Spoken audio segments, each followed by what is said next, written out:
What's up, geniuses? Welcome to For the Record. I'm your host, Rob Markman. Now, there's no secret that international music has always been big across the world, and now just really starting to explode even more in the US. Recently, we've seen acts like BTS, BLACKPINK, Bad Bunny, Rosalìa, Wizkid, Burna Boy, and so many more break into the American market with huge success. I have some friends with me today to talk about it. We just want to discuss what's fueling the rise of this international music, particularly in the US. I want to make my introductions right now. Our first guest, you might know her from her 2018 breakout, Mr. Rebel, or you might know her from her latest EP, For Broken Ears. You definitely know her because right now she has the song of the summer, all right? I'm calling it right here, the song of the summer with Wizkid, their song Essence. Y'all should all definitely go check that out, run those streams up. Calling all the way in from Lagos, Tems, welcome to For the Record. Hey, thank you. Thank you for having me, guys. Next up, I want to introduce, we have an esteemed music critic, an esteemed journalist. You've seen his work in outlets like Rolling Stone, Billboard, Complex, the New York Times. He's the founder of Cabbage's podcast, and he got the newsletter game on lock as well. I'm a big fan of his. I see him on Twitter all the time. He has all the hot takes, but the informed hot takes. You know what I'm saying? Gary Suarez, welcome to For the Record, man. Thanks for having me. Appreciate it. You know, we want to talk about within the last few years, we really seen international music blow up in the US, right? Particularly. And often too, and this will probably come up a lot of times too, the US is sometimes the last to know, you know, or songs kind of come here late and are really blowing up, and artists are really blowing up in the world before it reaches American borders. But last year we saw Bad Bunny's album become the first all-Spanish #1 on Billboard 200. In July, BTS's new single, Permission to Dance, debuted at #1 on Billboard Hot 100. Then it was replaced by their song Butter a week later. You know, and at the time of recording this episode, you know, air, we'll still see if the streak continues. It spent 8 weeks at #1. Gary, what are some of the signs that you've been seeing with international music's growing in the US? I mean, I wrote for Forbes for a number of years, largely about US charts and sales data. And so my first indications of kind of international music's growing popularity in the US started back 2017. So you had singles like Wisin's Escápate Conmigo, you had Maluma's Felices Lo Cuatro. Those made it onto the Hot 100 that year. And reggaetoneros and Latin pop stars had at various times made it onto these kind of all genre US charts before. It wasn't unprecedented for Spanish language music to make it there. But that was an interesting year as well, because that's the same year that BTS made their first Hot 100 entries. They had Mic Drop with Designer and then DNA as well. So it was like a touchstone moment where if you were paying attention to the charts, you noticed, because obviously hip hop had been blowing up on the charts and became basically the new pop in terms of success, in terms of numbers, in terms of streams. But it was at that moment where I said, okay, it's time to start paying attention to it in a big way, because the numbers didn't lie. Like, this is what was happening. And so I feel like we've only seen that grow exponentially since then. But that was, I think, was the first indication to me that we were about to see something big, like a seismic shift in music in the US. For sure. Tems, I want to direct this question towards you because you're an artist yourself. Have you noticed this trend, like just looking at your own career and as your own career started to grow? I mean, you know, as a Nigerian artist, have you noticed any of the signs of growing popularity of Nigerian music more widely abroad across the world? And like, what has your experience been with your growth? Yeah, I definitely would say that Nigerian music has definitely been increasingly crossing over and like being just like out there and internationally more recently. And with me, I mean,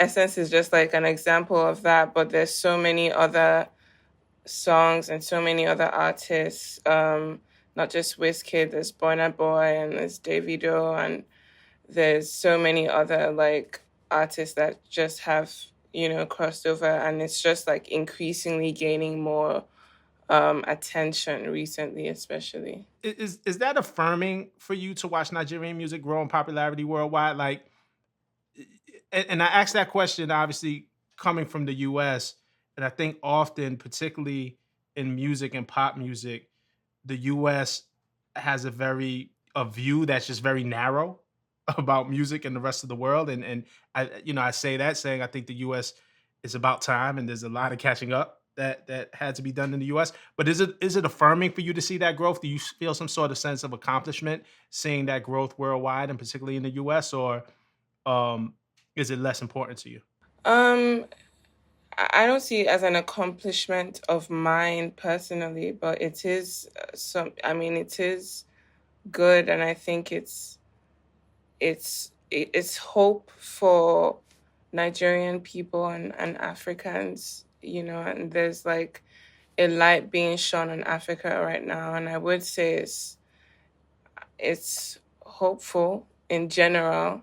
But I don't see it as any kind of accomplishment for me, or any kind of like, I don't really put my confidence in things like that. But um, I know that it is a source of pride for the Nigerian people and for like African people in general, for sure. And some of the artists, and thank you for sharing that. When we're just talking about the huge popularity and the growth of Afro beats, and acts like you mentioned, Davido, Wizkid, Burna Boy, um, you're gonna be performing in a festival in Sacramento in California later this year, Lost in the Rhythm. Um, what's it like for you to be able to join such a big Afro beats festival here in the US and interact with fans not on your native soil, right? But seeing the appreciation for the music that you all create abroad. What's that going to be like? It feels like it's going to be a big celebration. I mean, yes, it's super exciting. I'm excited. I'm really just excited because it's a stage of all African artists, and we're all gonna be in the same place at one time, which is rare. And so I'm really just excited to, sing and have fun with like my guys and share. I'm happy to be a part of sharing more of African music to the world, and sharing more of like our sound and our culture. That's dope. Now we're looking forward to it. Shout to Rana, who is here, she's filming with us right now. She bought tickets to the festival right before we went on. She was just talking about how excited she was about going. So we're all hyped up here. We can't wait for you to touch the soil and touch the people. Yeah, same. Thank you. I want to go into the history a little bit, right, of just international music and how it relates to the U.S. And I think we'd be remiss if we didn't talk about the worldwide popularity of reggae and dancehall, and not only the popularity, the influence. But when you talk about legends like Bob Marley, and when you move into the '90s modern era, you talk about Buju Banton. When you get into the 2000s, late '90s, Sean Paul, hip hop in a lot of ways. And I know Gary, you know this as well. Hip hop in a lot of ways is a product of reggae and Jamaican culture. Um, and reggaeton, even when you talk about Latinos and the Latinx community, reggaeton takes its roots from reggae as well. Shout out to El General from Panama. What do we think about just reggae's historical influence around the world? Because while we talk about this new growth, I don't want people to miss the fact that international music has had an influence on American music for decades, for longer than I've been alive. Yeah, I mean, like reggae and dancehall. I would argue dancehall specifically has been one of the most powerful international forces in music, and you can see it over the past 2 decades, especially with the rise of reggaeton. You can see it in clearly the kind of the musical conversation that happens in Afrobeats. Walshy Fire from Major Lazer put out a great project a couple years back where he was working with artists in Jamaica and Afrobeats artists, kind of bringing them together onto a track. And it was one of those moments where it's like, it meant something because it was a recognition of something that a lot of us had seen, was that this music was powerful. And in a hip hop context, it's like if you listen to the New York hip hop radio station, this is Hot 97, like for decades, there would always be, especially in the summer, there'd always be some song in there. So like, how come Wayne Wonder was the hottest for that period of time? No Letting Go was on heavy rotation. If you lived in this city, you heard it coming out of every car. So reggae and Jamaican music has played such a vital role in sharing this culture and allowing others to build and grow upon it. And I think for like the early reggaetoneros, when I think about what was going on in Panama, you know, and also what was going on in Puerto Rico, like you have this root, this seed that comes from it, and they built off of. Like it's amazing how like you have this rhythm, this dembo that suddenly turns into like three genres out of it. Like what Jamaicans do with it now, what was going on in kind of the old school scene with like you have pop artists now, Latin pop artists who are using that like it's like a popeton. Like it's a whole movement now. I got to credit my friend, my boy Jay Puyas for that. But like it's a popeton sound. Like so you have this growth that comes from it, and I think we wouldn't be where we are today without Jamaica. Right. No, yeah. And that's why I said I'd be remiss if we didn't recognize the contributions of what Jamaica has given to music, to the world as a whole, musically. Tems, you just, growing up, being influenced, right?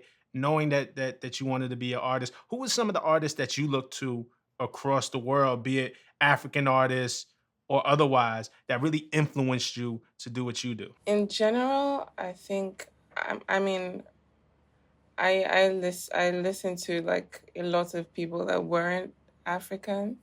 Um but seeing people like Wizkid, seeing people like Burna and David, Tiwa, Nini, um, Asha, um, you know, I'm happy that like the music is so unique and original, and it's managed to actually it's crossed, and there's so many people around the world that connect to them and listen to them, and that just makes me happy that people are doing that, and to be a part of that is just really like it's it's a it's an honor, and I'm just I would say I don't necessarily I wouldn't say I was in terms of Nigerian music is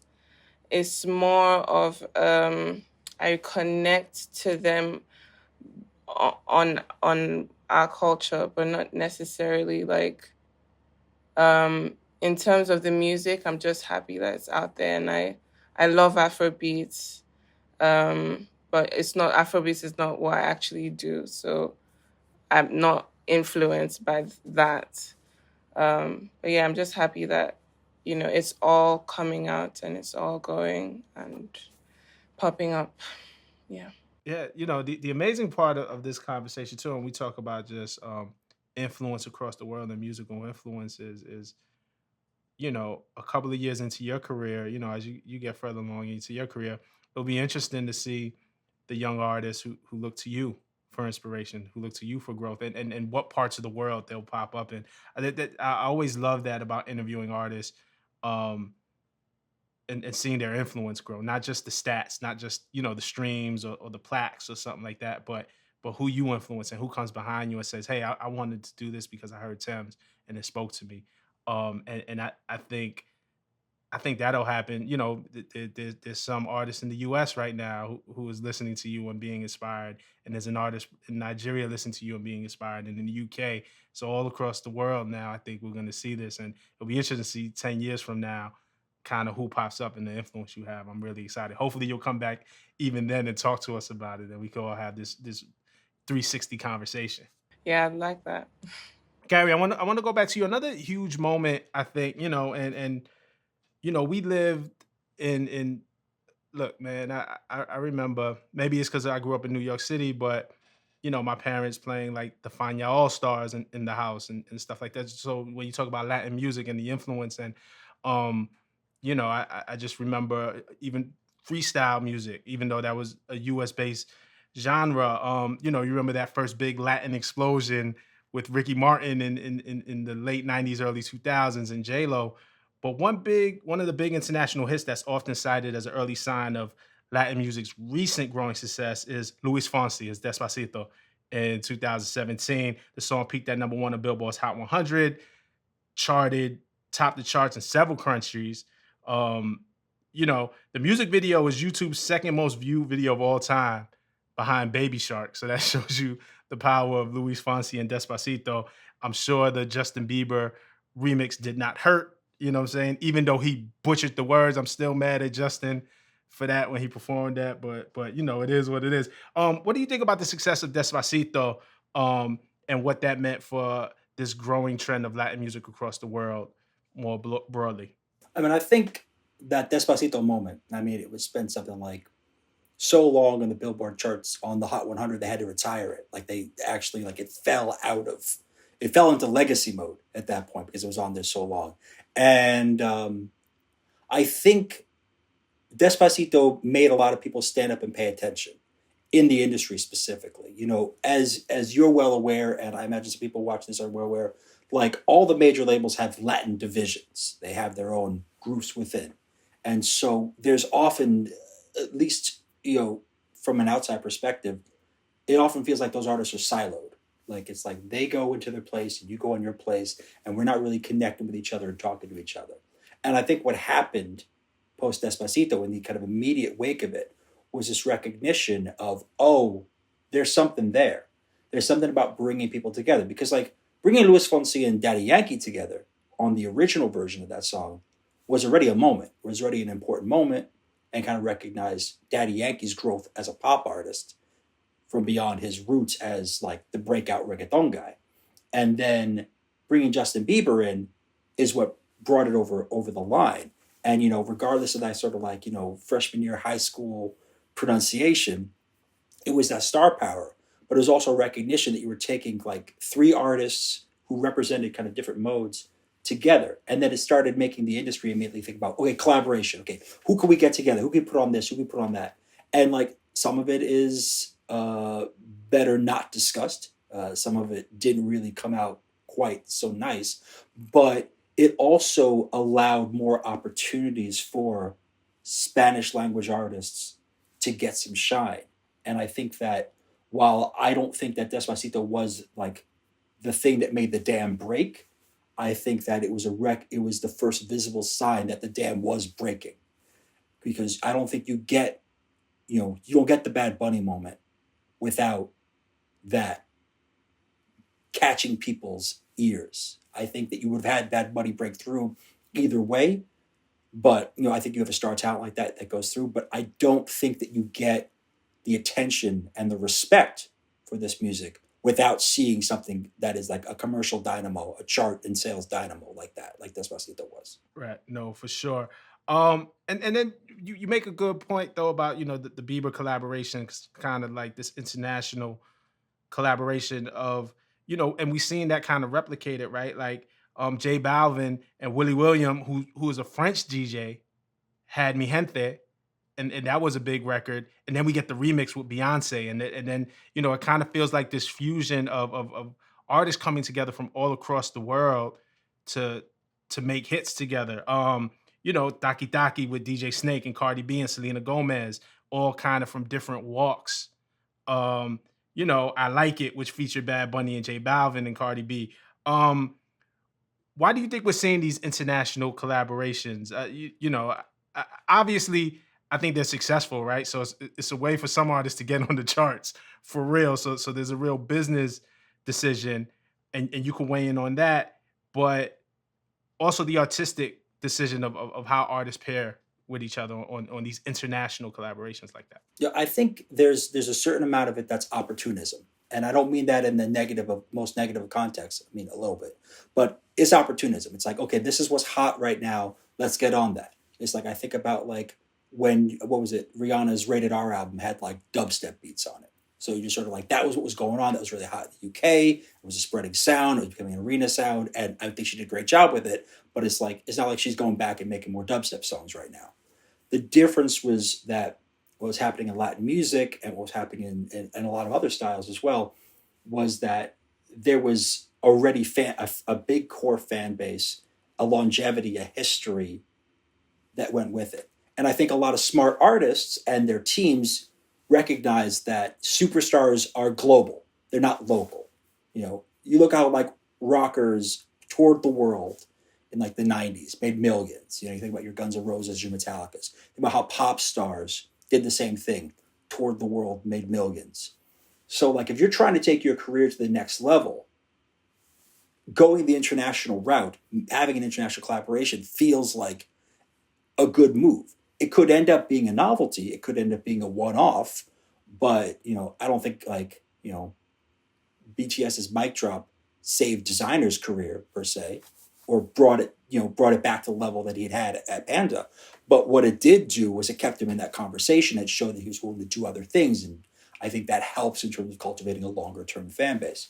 So the recognition that came from these international collaborations is that there's room for growing with outside of your genre, your zone, your niche. Because if you can hit, this like we just getting Bobby Shmurda, his first verse since getting out of prison, with Eladio Carrion, J Balvin, and Daddy Yankee on a drill track.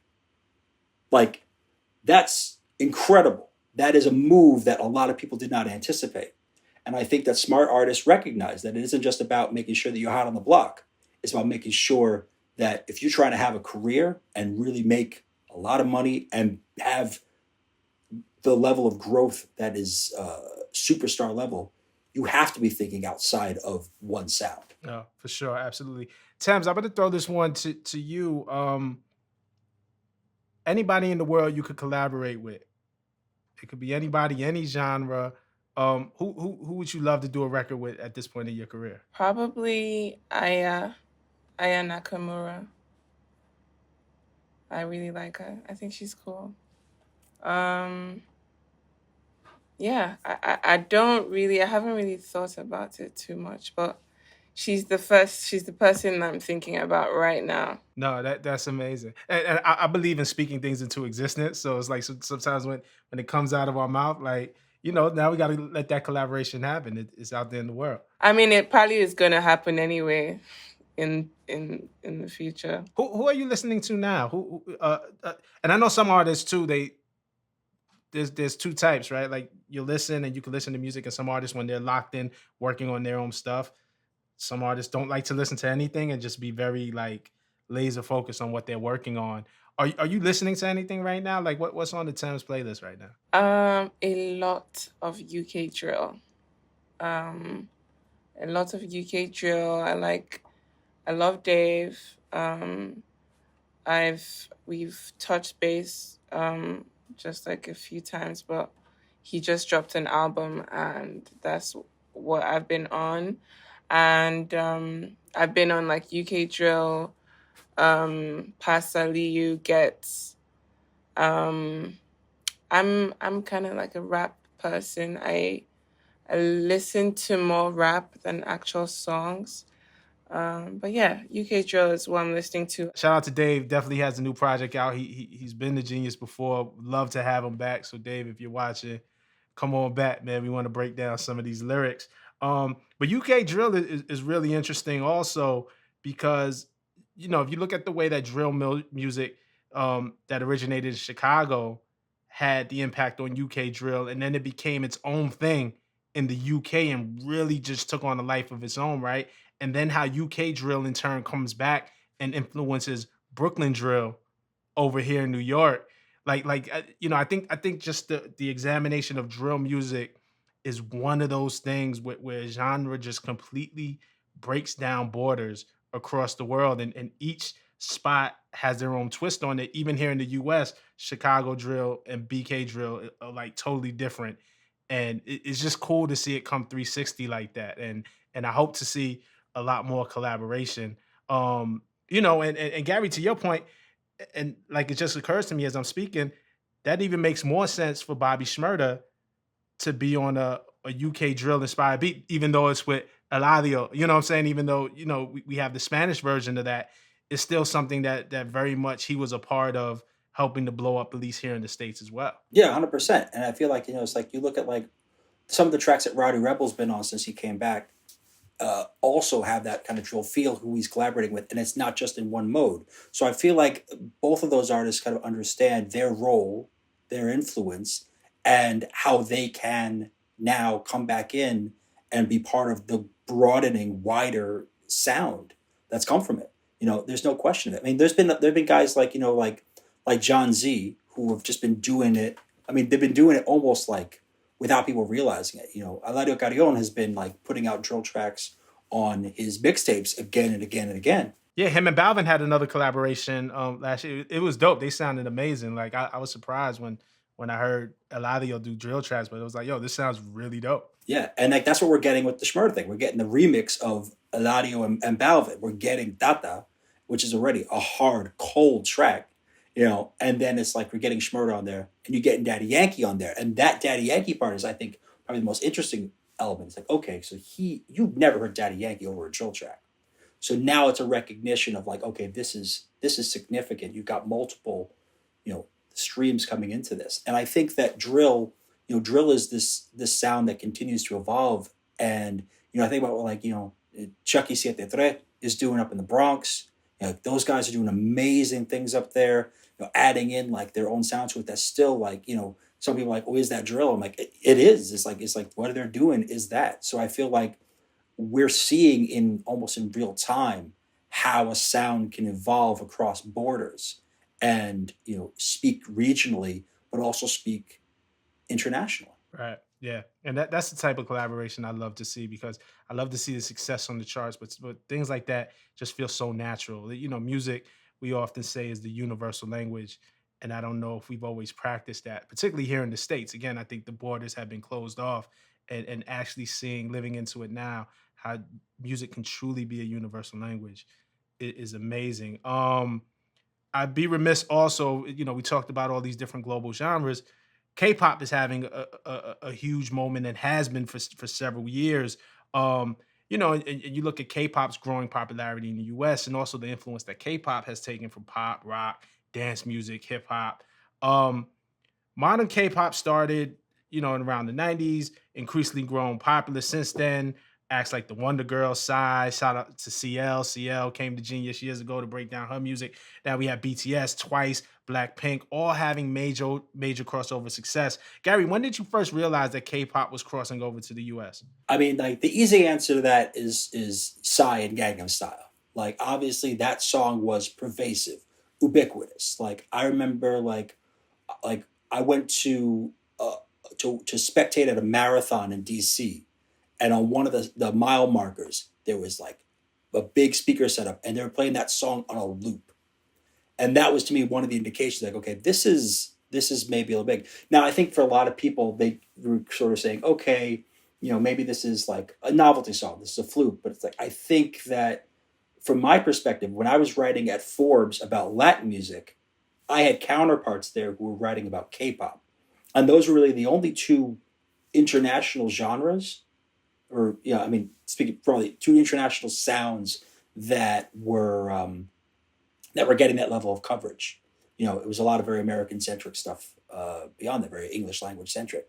And so that was a clear indication to me that there was a quantitative factor to this, that the numbers were proving out this support, not just in Latin America, not just in Korea, for these sounds. And, I recognized that we weren't dealing with a Mambo number 5. We weren't dealing with a Rico Suave. We were dealing with like another Despacito. It's a forerunner to what was coming. And again, like you had previews. You had Wonder Girls back in 2009 with Nobody. That got on the Hot 100. And then, as you mentioned, CL with Lifted in 2016, a big moment for a solo Korean artist, female artist especially. Like there were these clear signs, if you were willing to look, that this was happening, that there was a clear movement for K-pop that was going beyond borders in a major way. And I'd say that honestly, probably by the time that like Gangnam Style hit, like that was always late. That was already late. Like I was catching up. We were catching up in the US at that point.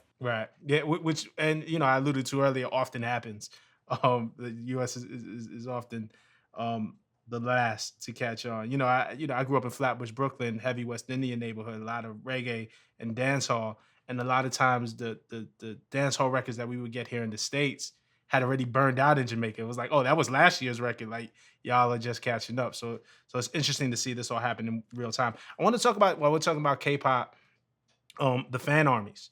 that drive it as well. Just the way that the fans engage with the music reminds me of growing up, calling into radio stations, like organic social engagement, like real true fan clubs. In Genius, K-pop fans are helping to transcribe and translate lyrics for us that we may not understand or have the ability to do so.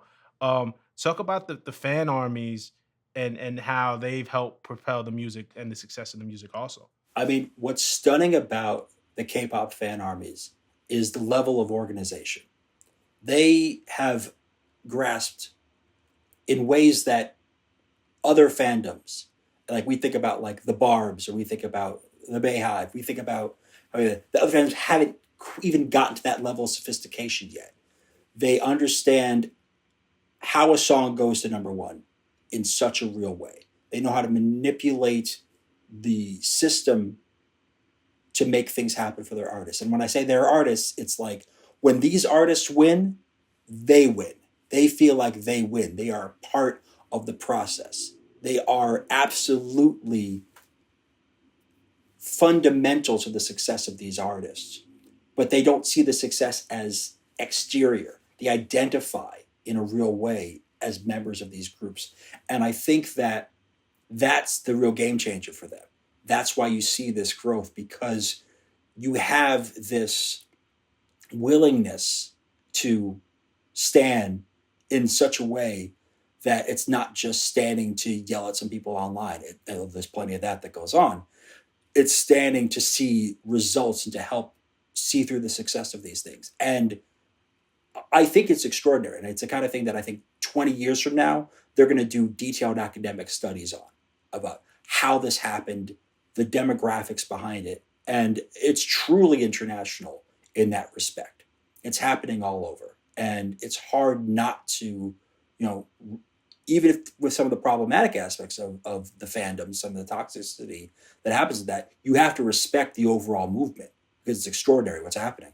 Yeah, no, for sure. Tams, when you sign onto your social media, um, what how does it feel to be able to touch fans across the world? Like, have you seen fans come from places maybe that have surprised you, that you were like, oh, I didn't even know they were listening to me over there? Like what has been your global experience on social media with your fans in particular? It's very, very diverse. I mean, um, I've seen people from Croatia, from Switzerland, from like Germany, from Australia. Like it's really it's very interesting, and it's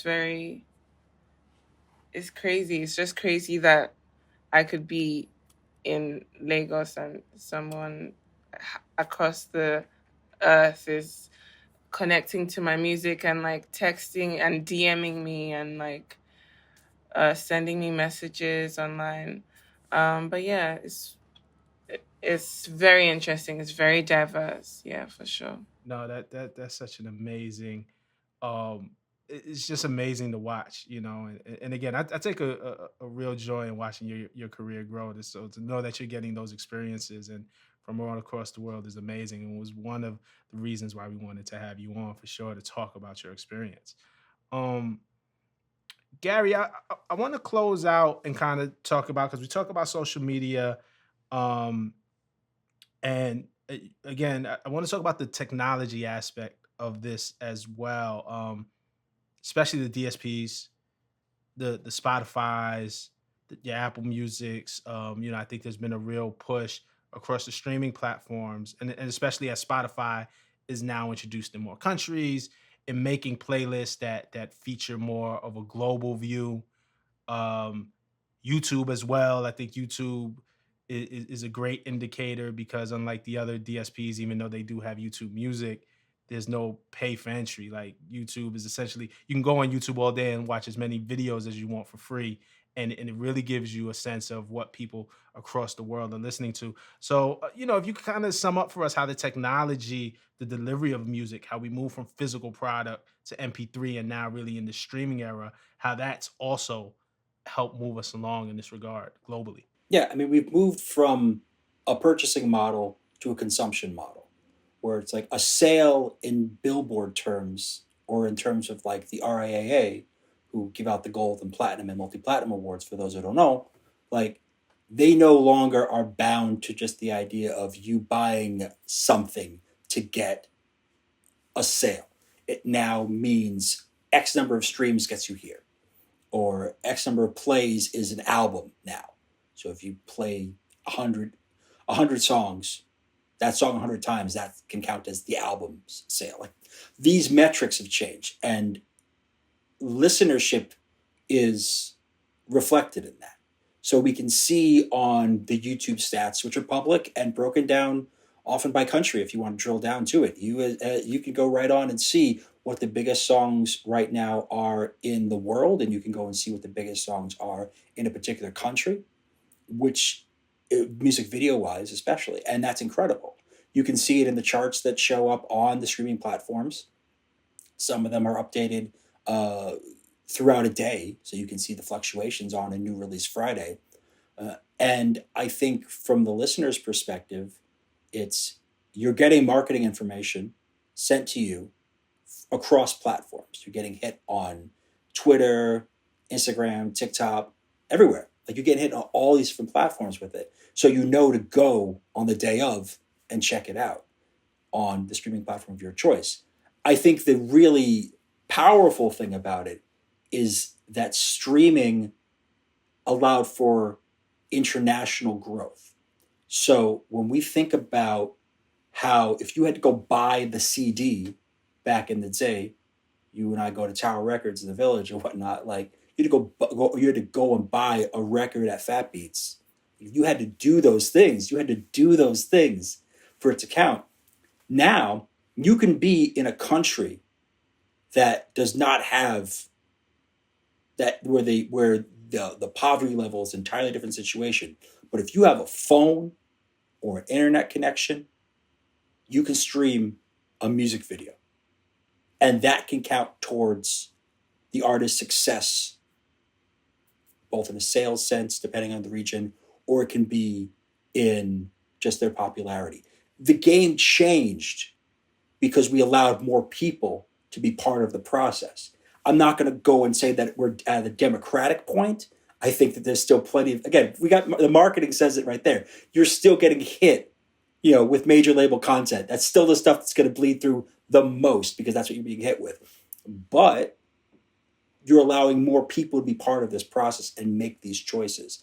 And I think that is what makes this so much better. And I think that's what allows for genres like K-pop, allows for afrobeats, allows for reggaeton, Latin trap, and all these fantastic iterations that are coming and building off of these to thrive. No, that's dope. That love the way you put that. I'm also glad you shouted out Fat Beats because when you said Tower Records, in my head I said, I always went to Fat Beats, bro. I stayed out of Tower. You gotta jump around. You gotta jump around the stores. No, it's really amazing, and I think you're right. Even myself, I do music myself. Nothing like Tems. Nothing about the monthly listeners that Tems has accumulated. But Spotify for Artists, the app that you open on the back end, and you can see who's listening. So just even for me to be like, oh, Sudan is listening to my music was insane to me. Like it really messed my head up for like a long time that somewhere in a place that I've never been and haven't had the privilege to visit yet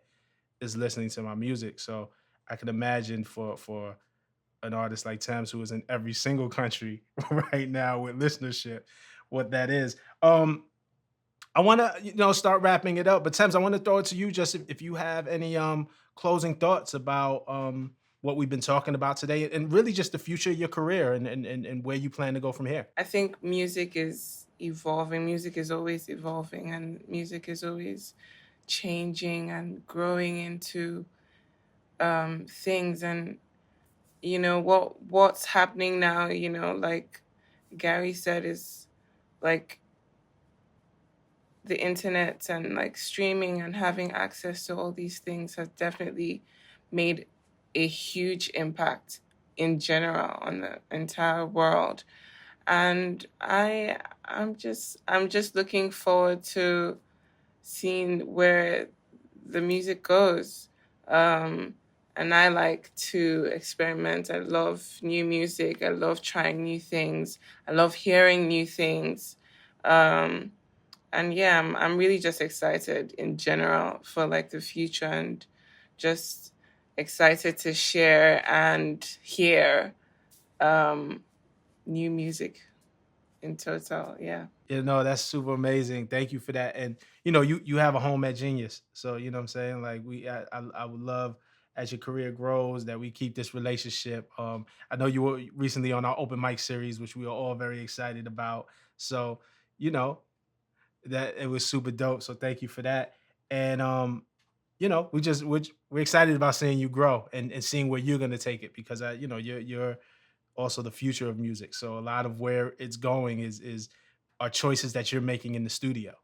That will dictate where we move with this. So thank you and I know you're in the studio working now. So thank you for taking some time out to talk with us. I really appreciate it. Thank you for having me. It's my pleasure. Yeah, it's my honor. Thank you. And Gary, I know you're busy. I know you got the podcast. I know you got the newsletter. I know you're writing for all of the major publications and giving your insight. Um, Very, very grateful to have you and your expertise. I know you're one of the people that just don't talk, with your opinion. You back that up, man. You've done the research, you lived it. Um, and I think we need more people like you in the game. I think a lot of times people just kind of talk about their opinion. A lot of, culture critics and journalists, and a lot of it is so much opinion based. But I appreciate the work that you do and the knowledge that you bring because it comes from a real place to showing that you did the research and really dedicated your life to this. So thank you for that, man. Thank you. And the respect is mutual. I think you're doing great work. And I'm glad that I could be part of a conversation like this today. Because I don't think we would have been able to have a conversation like this like 5 years ago. Like so much has happened in the past 5 years. And so I appreciate being able to be part of this, be able to talk with you, and be able to talk with Tems about what's happening. And I look forward to more people catching on. And I definitely appreciate y'all, the audience, the ones who stick with us every episode and watch. So as always, leave your opinions in the comments. What's your favorite global genre? Who's your favorite artist? Just about this conversation. What do you notice about how streaming affects it, how YouTube affects it? I'm gonna get in the comments right there with you, and we're just gonna have this talk and this conversation until the next For the Record. Peace.